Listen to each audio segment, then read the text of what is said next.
बिस्मिल्लाहिर्रहमानिर्रहीम, अस्सलाम वालेकुम। मैं समी इब्राहिम, आप देख रहे हैं हमारा यूट्यूब और फेसबुक चैनल। आज बहुत बड़ी बात की है एक शेर अफजल मरवत ने पीटीआई के बिहाफ पर, और उन्होंने एक फ़िक्रा बोला। उसमें एक उन्होंने कहा है कि अब एक के बदले 10। उन्होंने कहा कि ये बड़ी प्रेस कॉन्फ्रेंसें हो गई हैं, उसमें आपने पीटीआई के बंदों को बिठाया है। पहले पीटीआई के बंदे पुलिस उठा के ले जाती है, फिर उसके बाद पीटीआई के बंदे आते हैं और प्रेस कॉन्फ्रेंस करके तो अपने आप को वो कहते हैं कि जी हम तो तहरीक इंसाफ में नहीं है। और 9 मई जो है उसको इस तरीके से बना दिया गया है कि जो पीटीआई की सांस को रोक लिया गया, उसके वर्कर्स को दबा दिया गया और एक ऐसा सिलसिला शुरू किया गया डराने धमकाने का, और उस पर उनकी प्रेस कॉन्फ्रेंसेस करा के इस तरह ये तासुर देने की कोशिश की जा रही है कि पीटीआई ख़त्म हो गई है। तो उन्होंने कहा कि मेरी बात सुन लें, अब एक के बदले 10। आप एक करेंगे प्रेस कॉन्फ्रेंस पीटीआई की किसी लीडर की कि वो पीटीआई को छोड़ रहा है, तो उसके मुकाबले में 10 प्रेस कॉन्फ्रेंसेस होंगी जिनमें लोग पीटीआई में शमूलियत इख्तियार करेंगे। और उसमें उन्होंने बड़ा एक कमाल की बात ये हुई है कि उनके साथ दाऊद खटक, उन्होंने जो नौशेरा के ज़िला काउंसिल के 10 साल तक 5-6 साल तक सरबराह भी रहे हैं, तो उन्होंने पार्टी को ज्वाइन किया। और उन्होंने कहा, उस बड़े सवाल जवाब हुए तो शेर अफजल मरवत ने बताया कि परवेज़ खटक की वजह से ये लोग पार्टी में शामिल नहीं हो रहे थे, उनकी क्योंकि एक होल्ड था पार्टी पर और वो किसी को आने नहीं देते थे। और अब सूरत हाल ये है कि हर शहर से केपीके में ख़ास तौर पर लोग जो हैं वो पार्टियों में आना चाह रहे हैं। और अब हम इंशाअल्लाह ये करेंगे कि यहीं प्रेस क्लब में उन्होंने कहा कि आप देखेंगे कि मैं एक बड़ी अहम शख्सियत के साथ प्रेस कॉन्फ्रेंस कर रहा हूँगा, और मज़ीद आप देखेंगे। तो अब ये जो कोई समझता है कि पीटीआई ख़त्म हो गई है, ये बात गलत। दूसरा, उन्होंने पार्टी वर्कर्स को एक और पैगाम पहुँचाया है, एक और बात की है। उन्होंने कहा कि अब हर शहर में हम कन्वेंशन करने जा रहे हैं और ये प्राइवेट प्रॉपर्टी पे कन्वेंशन किए जाएंगे। कोई सरकार से जगह नहीं ली जाएगी, सरकार वहाँ पर आकर कुछ नहीं कर सकती। लेकिन लोगों से उन्होंने कहा है कि आप हज़ारों की तादाद में आए, ये पुलिस आकर आपके खैमे उखाड़ देती है क्योंकि आप उतनी बड़ी तादाद में आते नहीं हैं जिससे पुलिस समझे या पुलिस कुछ करने से पहले सोचे। तो अब वक्त आ गया है, अब इलेक्शन आने वाले हैं, हमें अपनी ताकत इलेक्शन के लिए सियासी ताकत का मुजाहरा करना है।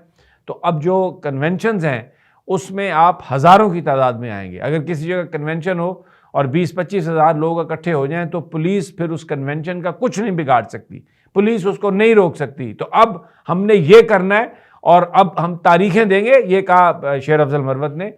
और मेरी मुलाकात भी होती है इमरान खान साहब से मुकदमात के सिलसिले में, तो वो पैगामात भी आ जाते हैं। तो अब बिल्कुल जो सियासी लड़ाई है वो भरपूर अंदाज में उसको लड़ने का वक्त आ गया है और अपनी सियासी ताकत का मुजाहरा करना होगा। तो ये दर्जनों में और ये छोटे छोटे जत्थों में आने की अब ज़रूरत नहीं, अब बड़ी तादाद में ये वर्कर्स कन्वेंशन है तो लोग उसमें आए। तो ऐसा लग रहा है कि जो एक इलेक्शन का माहौल बना हुआ है उसमें पीटीआई ने ये फैसला कर लिया है कि अपने वर्कर्स को मोबिलाइज़ करना है। और ये बड़ी इम्पॉर्टेंट प्रेस कॉन्फ्रेंस की है शेर अफजल ने। शेर अफजल ने यह भी कहा है कि मैं लकी मरवत में एक इतना बड़ा कन्वेंशन करूँगा कि वो एक तारीखी कन्वेंशन होगा। अब जनाब करतास अबियस जिसे कहते हैं वाइट पेपर, पीटीआई ने वो भी शाया किया। और लेकिन मैं एक इससे पहले आपको बात ये करना चाहता हूँ कि पीटीआई की जो पॉपुलैरिटी है और जिस तरीके से हर जगह जलसे जलूस हो रहे हैं, पीटीआई के वर्कर्स इकट्ठे हो रहे हैं, ये सर्वेज़ में बात आ रही है और जिस तरह शेर अफजल मरवत ने बात की है वो सच है। उसका हमें सबूत इस तरह से मिलता है कि परवेज़ खटक साहब की जो पार्टी है तहरीक इंसाफ पार्लियामेंटेरियन, जो उन्होंने केपी में बनाई है तहरीक इंसाफ से टूटने के बाद, उन्होंने ये फ़ैसला किया है कि वो अदालत में जा रहे हैं कि जनाब इलेक्शन मुलतवी किए जाएँ 8 फरवरी के। और उसमें वो प्ली ये ले रहे हैं कि 8 फरवरी को बर्फ़बारी होगी मुख्तलिफ़ जगहों पर, मौसम की सख्ती होगी, हवाएं होंगी, रास्ते बंद होंगे, तो लोग वोट नहीं डाल सकेंगे।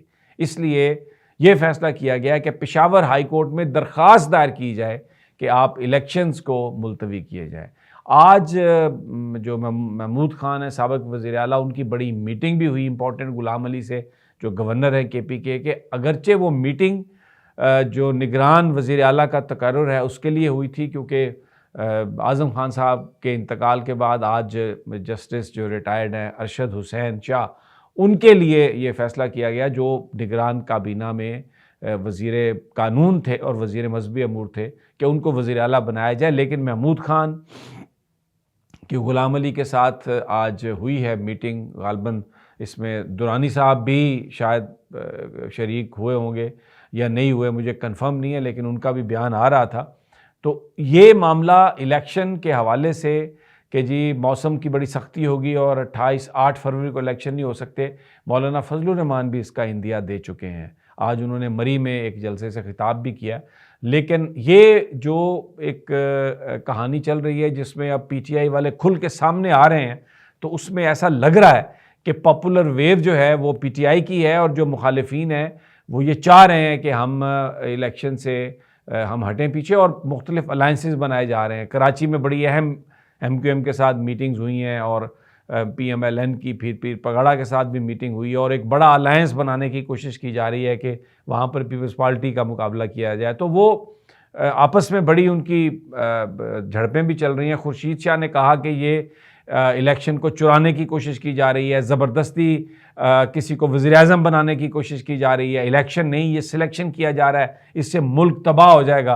और राना सनाउल्लाह ने भी इसका बड़ा जवाब दिया। उन्होंने कहा कि जी ये कोई मुल्क, ये जो बिल्कुल जो नून लीग है वो बड़ी तैयारी के साथ इलेक्शन लड़ रही है, और इलेक्शन हम लड़ेंगे और इलेक्शन हम जीतेंगे। और ये पीपल्स पार्टी जो है, क्योंकि ये बेसिकली चाहते थे, उन्होंने इल्ज़ाम लगाया कि बारियां हो जाएं, कि जी अब बारी जो है वो ये नून लीग की लीडरशिप राना सनाउल्लाह से हट के भी वो ये बात कर रहे हैं कि जरदारी साहब का फार्मूला ये है कि क्योंकि अब शहबाज शरीफ साहब ने 1.5-2 साल वज़ारत उज़्मा कर ली है, तो अब वज़ारत उज़्मा पीपल्स पार्टी का हक़ है, 2 साल हमें करने दें, फिर 2 साल के बाद आप आ जाएं। जैसे पहले इन्होंने एक दूसरे के साथ अलायंस किया था और परवेज़ मुशर्रफ से हलफ उठाए थे, लेकिन फिर 1 महीने के बाद ही जो नून लीग है वो वजारतों से अलहदा हो गई थी। तब भी कुछ इसी तरह का फार्मूला था। तो अब ये फिर कह रहे हैं कि जरदारी साहब ने कहा कि बारियां बांट लेते हैं, लेकिन बारियां हमने नहीं बांटी। ये खास तौर पर जावेद लतीफ़ साहब बड़ा खुलकर इस मामले में बोले हैं। तो हमने ये कहा कि जी लोग इलेक्ट करेंगे, और सिलेक्शन कमेटी जो है उसने, आप जाएं सिलेक्शन कमेटी के पास, अगर आपने जाना है, लोगों को पता है कि कौन जाता रहा सिलेक्शन कमेटी पे, तो बारियों वाली कोई बात नहीं होगी, अब इलेक्शन होंगे। तो इनका आपस में ना वो इस अवाम के मफाद की वजह से नहीं, लेकिन झगड़ा हो गया कि हमने, अब बारी हमारी है और बस आपस में मिल बांट लें तो हम हरा देंगे। तो वेरी इंटरेस्टिंग। दूसरी जानिब इनको एक्सपोज करने के लिए पीटीआई ने, ये मेरे सामने उन्होंने एक वाइट पेपर जारी किया है और बड़ा उसमें हैरान कुन है। मैं आपको कुछ उसके चीज़ें बता देता हूँ। उन्होंने कहा है कि 6 महीने में पीडीएम ने बिल्कुल अच्छी खासी चलती फिरती जो मईशत है उसका सत्यानाश कर दिया, और गुर्बत की शरह में बड़ी तेज़ी से इजाफा हुआ। पाकिस्तानी रुपया तकरीबन 122 दर्जे तक उसकी बेकदरी हुई है, और 16 माह में बैरूनी कर्जे में तकरीबन 20 खरब रुपए का इजाफा किया पीडीएम की हुकूमत ने।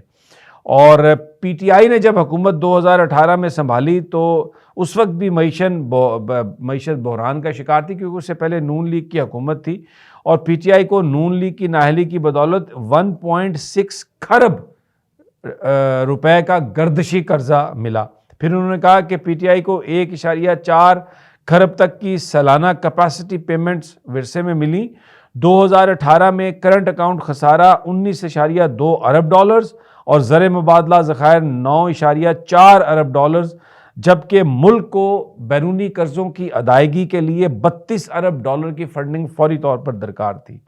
लेकिन कोरोना के बावजूद ज़राअत, तामीरात और सनत के शोबों में सरमायाकारी हुई, और बुलंद तरीन महंगाई से कौम को महफूज रखते हुए शरह महंगाई को 12.7 तक महदूद किया गया। वैसे अभी तो इस वक्त तो ये 30% से ज़्यादा है महंगाई की जो शरह। फिर ये बताया पीटीआई ने कि हुकूमत के तीसरे और चौथे साल में 6% शरह नमू हासिल की गई, और 2007 के बाद पीटीआई वाहिद हुकूमत है जिसने मुसलसल 2 साल 6% की रफ्तार से तरक्की की।